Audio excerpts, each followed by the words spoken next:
Union and intersection of sets. So the union of two sets is shown by this symbol. And it's very interesting, it's U.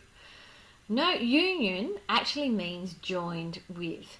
So if I said to you A union B, that contains all the elements of A plus any elements of B that are not already listed. So we can't really have any double ups. So that would mean the number of elements that are in A and the number of elements that are in B minus the number of elements which they have in common, which is the intersection of both of them. And that gets us straight into our next point. The intersection of two sets is shown by this symbol, which is the opposite to union. So we've got union up and then we've got intersection down.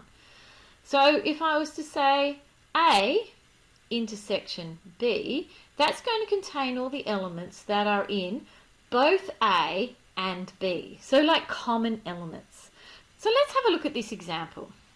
If A is a set that contains 2, 3 and 4 and B is a set that contains 4 and 5, then the union of A and B, and I put my answer in braces, has got to be 2, 3, 4 and 5. I don't put any double ups or repeats.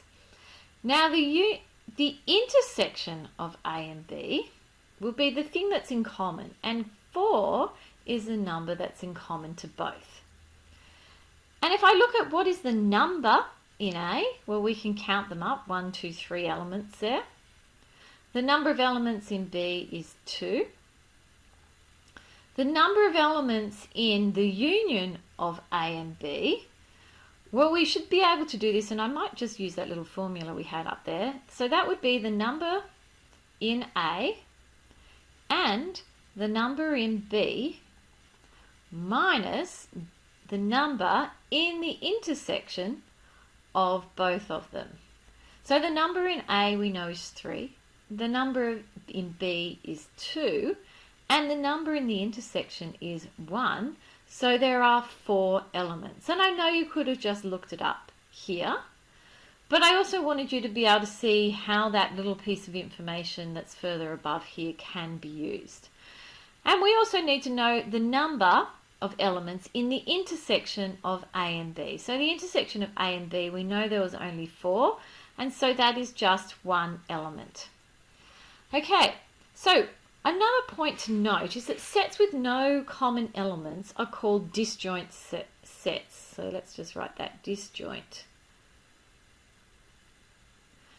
So if I have, for example here, set X, which has the elements 3, 6 and 9, and set Y, which has the element of 5, then the intersection of both of those is an empty set because there is no intersection. Or you could have written that as your open braces with nothing in between. X and Y are called disjoint sets. Okay, so I hope this is enough information for you to have a go at the worksheet, exercise 2, which is contained in your notes. Thanks for watching, and if you have any questions, you can ask me in class.